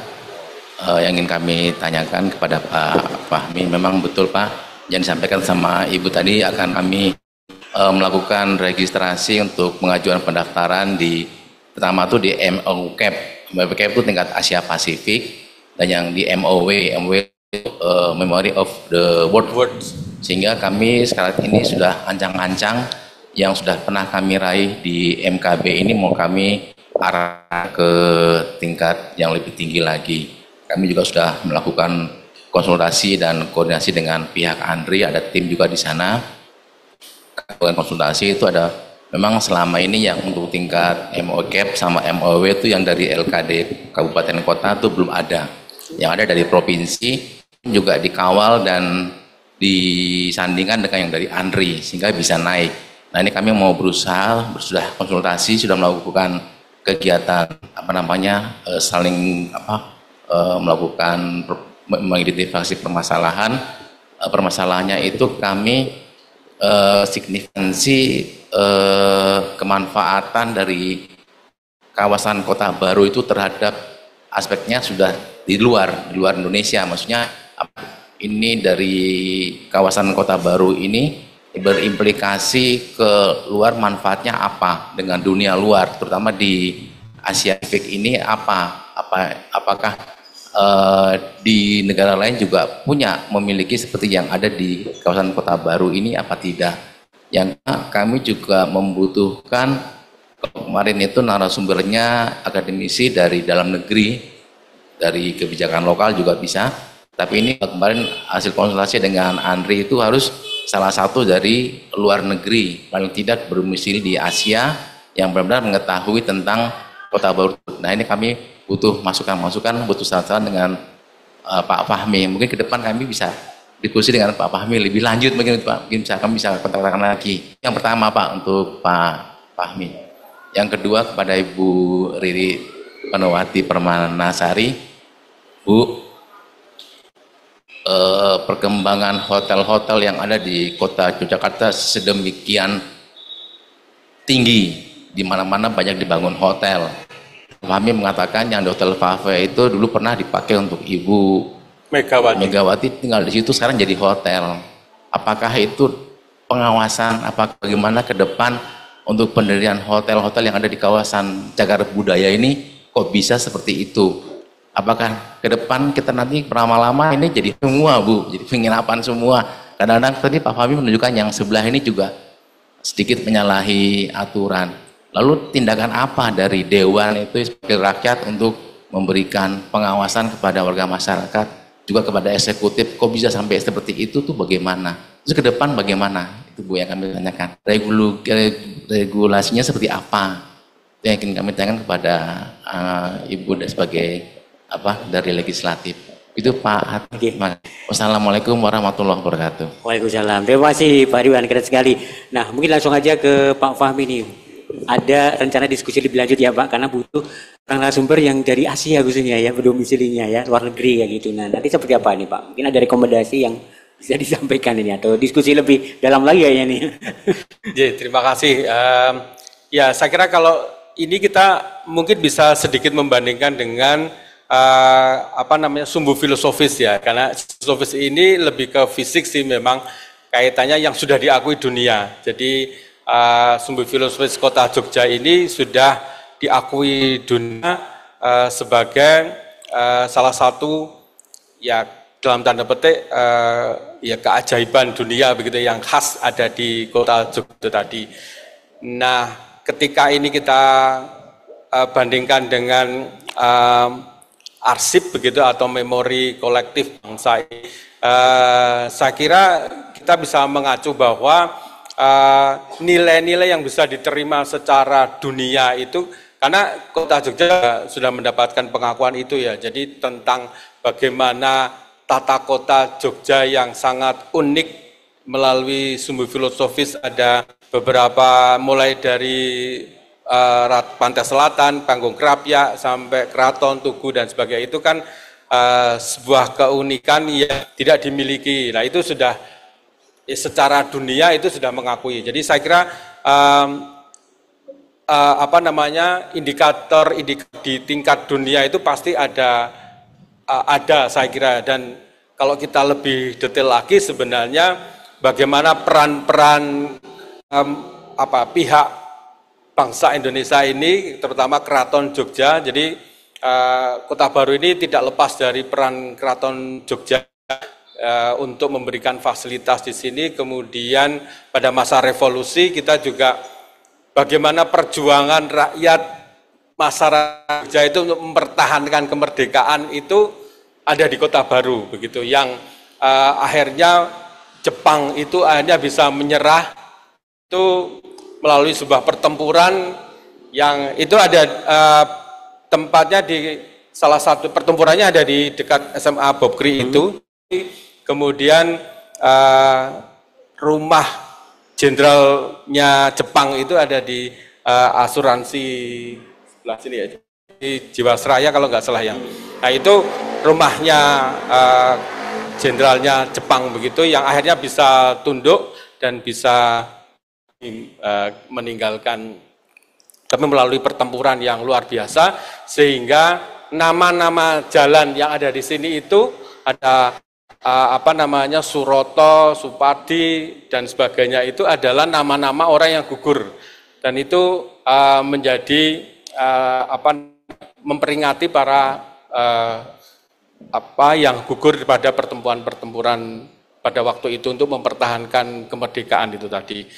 Selanjutnya saya kira tadi ada bagaimana Kota Baru ini menjadi jadi pusat pemerintahan yang pada waktu itu yang disupport oleh keraton dan sebagainya. Ini saya kira sebuah gagasan dari masyarakat yang tentunya ini sangat luar biasa begitu. Tapi meskipun begitu saya kira nanti masih perlu ada kita gali lagi ya, supaya dunia itu mengakui Kota Baru ini ya. Jadi saya pernah mendapatkan cerita juga, ada keturunan orang Belanda itu yang sengaja ke Kota Baru untuk melihat rumah yang dulu dipakai oleh simbahnya begitu istilahnya, kakek neneknya yang dulu tinggal di wilayah Kota Baru, yang kemudian ada fotonya, kemudian dia datang ke situ, ini dulu kakek saya ini tinggal di rumah ini begitu. Ini sudah menjadi kelas dunia juga yang menunjukkan bagaimana keberlanjutan atau masyarakat sekarang masih mengakui sebuah memori begitu ya, yang juga kawasan gereja dan susteran itu juga sering didatangi keturunan-keturunan orang Belanda yang pernah dulu tinggal di situ. Jadi menggali memori ini memang ini, tetapi ini bisa menjadi sebuah gambaran bagaimana Kota Baru ini dari masa ke masa ini memiliki peran yang sangat luar biasa, khususnya dari pemerintah keraton pada waktu itu dan juga masyarakat gitu, yang tentunya ini bisa dianggap sebagai sebuah kekuatan yang muncul dari sebuah bangsa itu tadi. Mungkin begitu. Oke, tapi soalnya ya teman-teman arsip sudah cita-citanya luar biasa, mau ke MOW loh. Oke. Mau naik tingkat nih, naik tingkat cita-citanya ya. Oke. Insya Allah semangat selalu Pak ya. Oke. Nah, saya ke Bu Didi tadi berkaitan dengan pertanyaan Pak Irwan. Bagaimana Bu pengawasan dari teman-teman Dewan ini berkaitan dengan mulai perubahan. Bahkan tadi juga di awal Pak Fahmi juga, ini kalau dibiarin saja nanti hilang semuanya ya dari pasar dan juga mungkin dari cerita-ceritanya nih. Monggo Ibu. Ya, terima kasih. Mungkin sudah saya sampaikan berapa kali tadi ya, bahwa yang terpenting adalah untuk menjaga kawasan Kota Baru tetap lestari ya, lestari, tetap sesuai dengan sejarahnya, tetapi juga tidak meninggalkan aspek bisnisnya. Dan itu mau tidak mau memang harus ada aturannya. Saya sampaikan kalau cuma perwalaja tidak cukup karena kenyataannya ada beberapa sudah melanggar. Begitu ya Pak Fahmi tadi saya bisik-bisik juga, Pak yang melanggar siapa mana aja Pak ini. Terus kira-kira sudah ada nggak misalnya tindak lanjutnya seperti apa? Ya belum ada karena memang belum ada regulasinya dan akhirnya itu regulasi itulah yang kita butuhkan, tetapi dengan catatan mendapat masukan-masukan dari warga Kota Baru karena mereka yang merasakan, yang memahami apa sih sebenarnya kebutuhan yang ada di wilayah ini terkait aturan. Karena tapi ada yang sudah kena katanya ya Pak ya. Ada yang sudah kena sentil karena terkait melanggar aturan terkait cagar budaya. Nah mudah-mudahan dengan adanya regulasi, tentu akan kami dorong ya di Komisi D dengan adanya regulasi, mudah-mudahan yang menjadi kawasan Kota Baru khususnya, tapi tentunya untuk semua, untuk wilayah Kota Yogyakarta itu menjadi pertimbangan kami agar tetap terjaga tanpa meninggalkan aspek bisnisnya, karena memang mau tidak mau harus mengikuti kondisi dengan biaya pajak yang begitu mahal, pemeliharaan yang begitu mahal, mau tidak mau mungkin ada yang dialihkan fungsi menjadi usaha atau mungkin disewa atau bisa jadi dijual katanya Pak Fahmi karena memang kondisi tidak memungkinkan untuk memelihara sendiri. Saya sampaikan juga, lupa tadi kan ke Pak Asto bahwa kami sudah menyelesaikan raperda tentang kebudayaan. Jadi ini dari sisi aspek begitu ya Pak Fahmi juga diundang. Baru ingat saya kemarin juga diundang di Pansus terkait RDPU tentang Pansus kebudayaan dan itu banyak masukan. Mungkin dari wayang segala. Mereka malah bilang kalau misalnya ada kegiatan budaya yang diundang dalang dari kabupaten lain kok bukan dalang kami katanya gitu, itu menjadi masukan juga. Kemudian terkait pembinaan RKB ya Pak ya, Kampung Rintisan Budaya itu juga mereka kalau bisa bagaimana sih memperoleh akses atau anggaran yang mudah baik dari kota maupun provinsi, itu masukan-masukan bagi kami itu terkait kebudayaan yang non fisik. Tapi terima kasih sekali masukannya. Ya, oke, karena dari sisi nanti kawasan Kota Baru menjadi sebuah kawasan wisata, tapi satu sisi lagi muncul perhotelan-perhotelan, jangan sampai itu ya, yang menggusur pelestarian budaya yang ada di sini. Tadi seperti contohnya ada satu hotel yang itu sebenarnya ada satu cerita tapi sekarang menjadi kawasan bisnis. Baik, masih ada yang mau bertanya? Monggo. Oke, monggo Mas. Masih yang pakai kacamata ya. Assalamualaikum warahmatullahi wabarakatuh. Waalaikumsalam. Perkenalkan, nama saya Wiwit dari Museum TNI AD. Kami mempunyai unek-unek ini Pak, tuh Bu ya. Karena museum kami ini masuk menjadi cagar budaya, terus kemudian gedung itu pun bersejarah yang dulu dibangun tahun 190. Itu dulu sebagai rumah pejabat administratur perkebunan Belanda wilayah Kedu dan Jawa Tengah. Di tahun 42 kemudian digunakan sebagai markasnya Jepang, dan di tahun 1945 itu digunakan sebagai markas TKR. Kemudian selanjutnya dipakai untuk markas Korem, dan di tahun 1965 itu penculikan Pak Sugeng itu terjadi di gedung kami. Kemudian baru digunakan sebagai museum itu tahun 82. Nah, permasalahannya itu gedung itu kan masih masuk Sultan Ground, Bu. Nah, kami sekarang kesusahan untuk perawatan gedung kami karena banyak yang bocor. Dan kami ajukan dana perawatan ke TNI itu ditolak karena sertifikatnya masih Sultan Ground. Mohon Ibu ada pencerahan atau ini pengudari masalahnya gimana Ibu? Terima kasih. Baik, terima kasih Mas Wiwit ini ya dari Museum TNI AD ya. Oke, baik. Mungkin gimana Bu ini berkaitan dengan regulasi Sultan Ground dan juga pemanfaatannya, dan jika mau melakukan pemeliharaan ini harus seperti apa ini? Ya, terima kasih. Tadi saya bisik-bisik itu tadi Mas yang ngomong, saya bisik-bisik. Ini yang lebih pakar sebenarnya Pak Fahmi.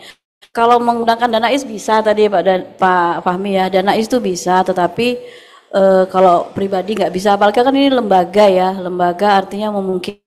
Saya akan coba komunikasi dengan teman-teman saya yang ada di provinsi, karena ini besar ya, pasti anggarannya cukup besar. Saya akan coba komunikasi dengan kan yang ada di provinsi, memungkinkan tidak dianggarkan untuk pemeliharaan museum TNI perempatan ini kan ya, nanti akan saya sampaikan. Tapi juga saya akan komunikasikan juga dengan OPD yang terkait yang ada di kota, begitu ya. Terima kasih masukannya. Fahmi monggo. Ya, kalau setahu saya memang ini kebijakan dana IS ini memang agak susah kalau untuk kepemilikan pribadi. Jadi rumah-rumah di sini itu kalau mau didanai melalui dana IS itu malah tidak bisa, karena itu dianggap memperkaya seseorang itu Pak. Padahal konteksnya kan ini sebenarnya beliau merawat rumah itu, tetapi ini dalam konteks keuangan atau apa itu ini dianggap memberikan, karena itu milik pribadi begitu ya. Jadi memperkaya itu tadi sehingga tidak bisa gitu. Tapi kalau setahu saya yang lega atau komunitas itu malah memungkinkan gitu ya. Jadi seperti di Kota Gede itu ada kelompok masyarakat yang kemudian bisa diberikan insentif untuk perawatan. Meskipun caranya bisa bermacam-macam, ada upaya pelestarian penilaian terhadap pelestarian begitu, yang itu nanti dana bisa diberikan begitu. Jadi Dinas Kebudayaan ini setiap tahun ada program, jadi bagaimana memberikan insentif itu tapi melalui kayak semacam lomba begitu ya. Jadi yang siapa yang baik begitu nanti akan dan insentif yang upayanya tentunya untuk merawat bangunan itu gitu. Itu sudah cukup rutin begitu ya yang dilakukan. Kalau yang saya pernah tahu kayak yang Korem atau Kodem ya, yang jalan dekat SMK itu sebelah utaranya itu Kodem ya, itu pernah mendapatkan bantuan rehab begitu setahu saya itu. Jadi coba mungkin bisa dikomunikasikan lagi begitu ya. Ya saya kira karena saya pernah ke Kodem tadi dan pernah mendapatkan informasi ini dulu pendanaannya dari provinsi, kalau dari dinas DIY ya DIY. Baik, itu ya Mas ya, supaya ada pencerahan ini Ibu Riri akan mencoba komunikasikan ke mungkin teman-teman Dewan yang ada di provinsi. Pak Fahmi nanti coba untuk berdialog lagi atau seperti apa peruntukannya ya. Nah, masih adakah ini pertanyaan? Dua penanya lagi? Masih ada? Yang Gen Z mungkin? Gen Z? Kalau enggak saya balik ke Pak Fahmi dan juga Bu Riri ini. Ada? Teman-teman dari sekolah? Enggak ada? Sudah cukup dari tamu semuanya yang mau tanya?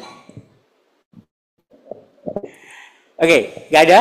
Kalau nggak saya kembali ke Pak Fahmi nih Pak. Nah, saya sudah mancing Gen Z nih Pak. Nah, Gen Z ini semuanya gadget.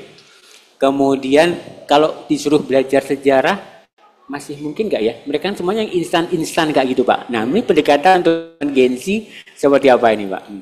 Betul, jadi untuk anak-anak Gen Z ini memang nggak bisa kalau cuma diceramahi begitu ya. Okay. Jadi ini perlu upaya-upaya yang lebih bagaimana bisa memperkenalkan warisan budaya itu untuk bisa mereka memahami. Jadi memang perlu ada kegiatan-kegiatan yang sifatnya mungkin kayak pameran-pameran ini, kemudian ada permainan atau jelajah kota baru, tetapi mungkin menggunakan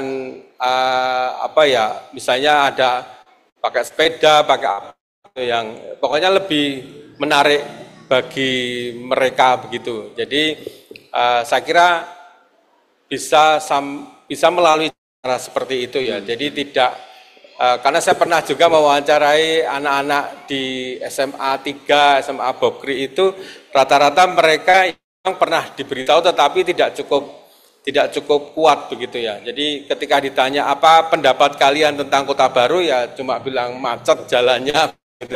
Jadi tidak banyak kafe gitu yang begitu begitu. Jadi meskipun sebenarnya di depan A3 itu sudah ada informasi bahwa ini adalah cagar budaya dengan cerita sejarahnya gitu. Di SMP 5 itu juga ada ini dulu apa dan sebagainya itu cukup jelas begitu ya. Tapi ya mungkin karena sifat para Gen Z ini yang harusnya ada tantangan, ada hal yang menarik yang sesuai dengan usia mereka yang kekinian atau mungkin menggunakan teknologi dan sebagainya. Jadi saya kira perlu upaya-upaya yang lebih dari sekedar menginformasikan seperti ini misalnya. Oke, ini kan banyak bosannya ya kalau gini ya Pak ya. Kalau misalnya mendengarkan ceramah terus itu ya, gimana nih pendapat dari Gen Z? Ada yang mau beropini? Yang merasa Gen Z? Oke. Oh ini semuanya kah? Dari ibu guru yang dari Bokri tadi. Oh ibu guru dari Bokri mungkin ada satu yang mau disampaikan Ibu berkaitan dengan mungkin ternyata di sana ada sejarahnya nggak sekedar sekolah tapi dulu ada markas menjadi cikal bakal akademi militer. Akademi militer. Sudah perso Ibu kalau dulu cikal bakal akademi militer itu? Oh, berarti sudah tahu nih ya. Oke. Bisa di. Oke. Monggo, apa nih yang menjadi masukan dari Ibu? Ini kan langsung ketemu dengan siswa. Apakah itu sudah tersampaikan ke siswa kalau ini dulu itu cikal bakalnya markas atau akademi itu dari di sini itu ya? Gimana monggo Ibu?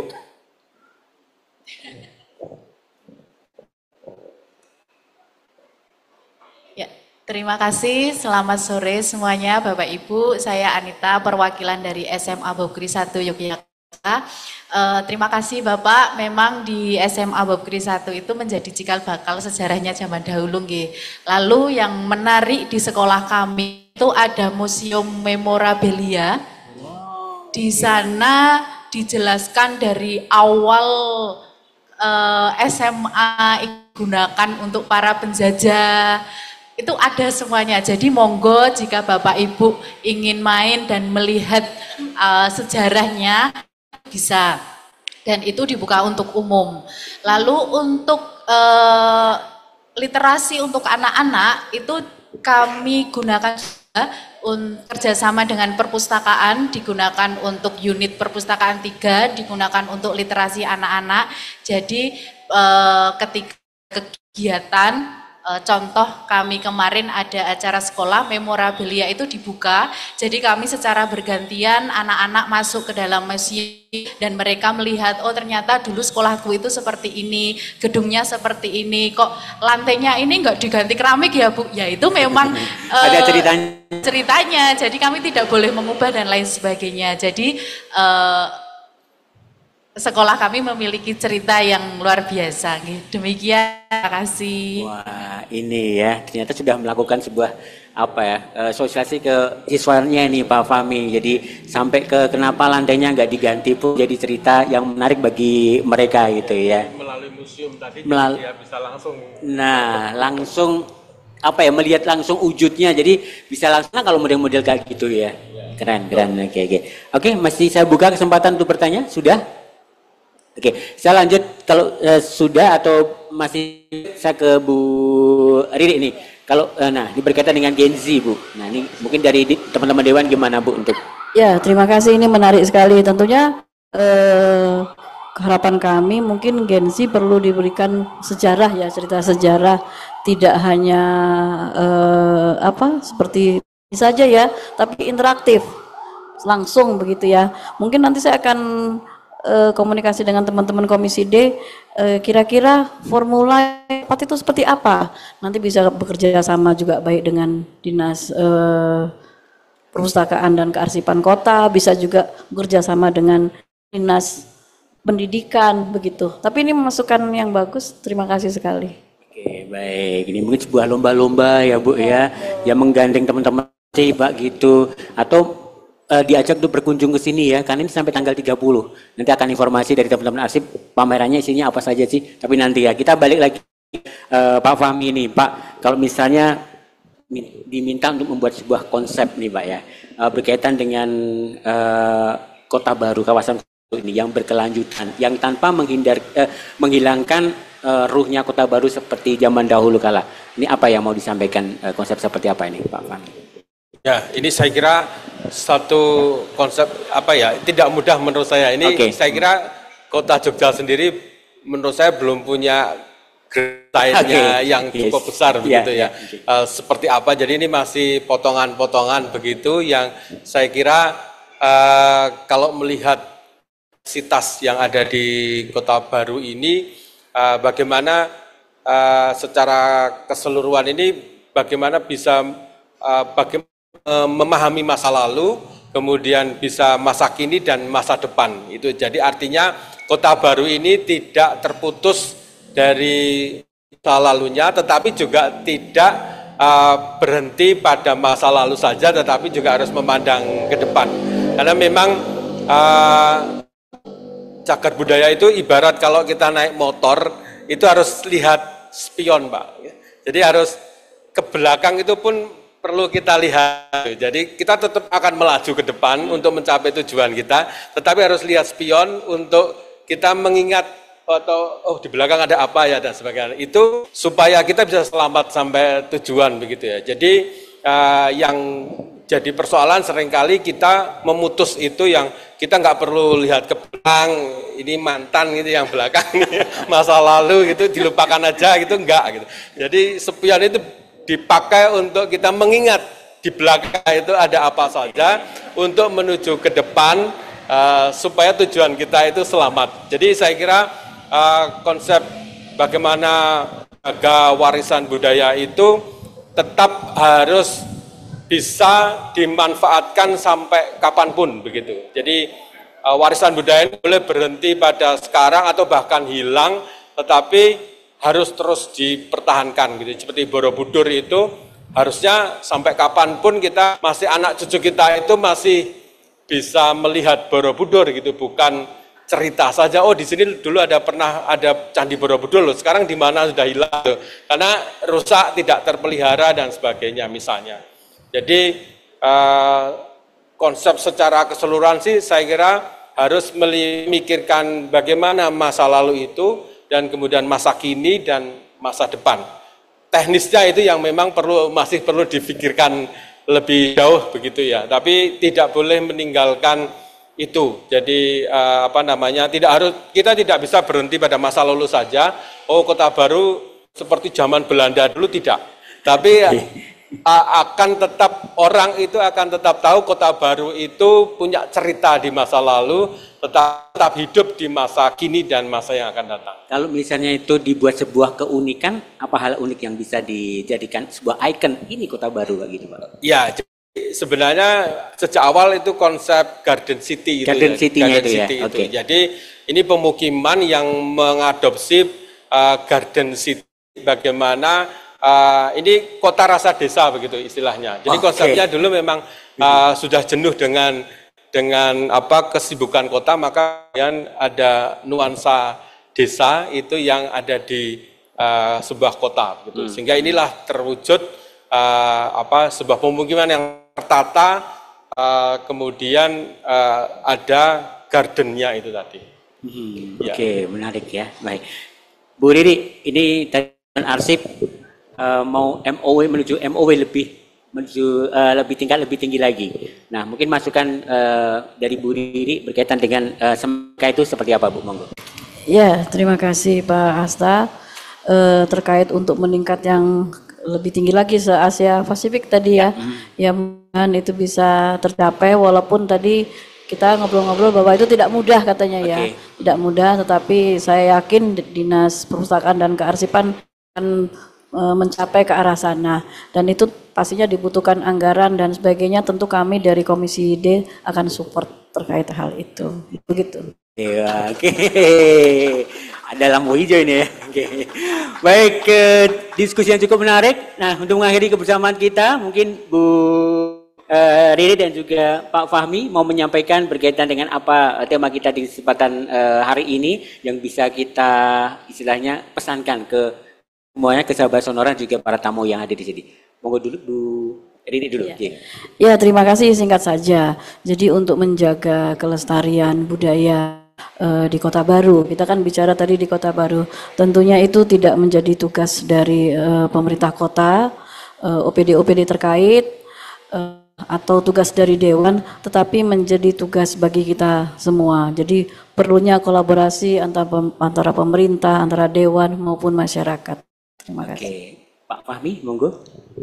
Ya, saya kira sebuah pelestarian ini tidak hanya memikirkan bagaimana sebuah kawasan ini utuh saja atau dari segi fisik saja, tetapi juga merupakan bagian secara ruh begitu ya. Jadi Kota Baru ini tetap bisa dilestarikan dengan nuansa masa kini dan masa depannya yang kemudian didukung oleh kehidupan masyarakat yang sesuai dengan konsep yang akan dibuat tentunya begitu ya. Jadi terlibat, kemudian tidak hanya berhenti pada saat ini dan terus bisa berkembang pada masa yang akan datang, tetapi tetap memiliki nilai-nilai masa lalu yang menjadi pijakan untuk ke masa depan. Oke, baik. Terima kasih Pak Fahmi dan juga Bu Riri. Dari Dinas Perpustakaan Kearsipan yang mau menyampaikan mungkin agenda dan sebagainya, sudah cukup? Sudah ya. Yang jelas apa yang kita sampaikan ini bisa di pameran selama 3 hari ini ya. Oke, silakan sahabat Sonora dan juga mungkin tamu-tamu undangan yang hadir di sini dan masih ada waktu untuk masih ada besok untuk berkunjung di Gedung Perpustakaan Kota Yogyakarta di Jalan Suroto nomor 9 Kota Baru Yogyakarta, karena juga ada berbagai macam pameran seperti tadi yang sudah kita sampaikan, kita diskusikan di kesempatan siang hingga sore kali ini ya. Terima kasih untuk Bu Riri. Ya, sama. Mas Fahmi, tepuk tangan dulu untuk narasumber kita ya. Baik, sahabat Sonora dan juga pendengar semuanya, demikian tadi talkshow Festival Literasi dan Pameran yang dipersembahkan oleh Dinas Perpustakaan dan Kearsipan Kota Yogyakarta tahun 2025 yang disiarkan langsung di Sonora 97,4 FM Yogyakarta dari Gedung Perpustakaan Kota Yogyakarta, Jalan Suroto nomor 9 Kota Baru Yogyakarta. Temanya tadi adalah kawasan Kota Baru masa pasca revolusi. Narasumber kita ada Dr. Fahmi Prihantoro SSMA, akademis dari FIB UGM. Kemudian dari Komisi D DPRD Kota Jakarta ada Ibu Riri Permanasari SH. Sehat, terima kasih untuk kebersamaannya. Kita akan ketemu lagi di lain kesempatan dengan tema-tema yang gak kalah menariknya juga ya. sore dan sampai jumpa. Terima kasih. Assalamualaikum warahmatullahi wabarakatuh. Tepuk tangan untuk kita semuanya.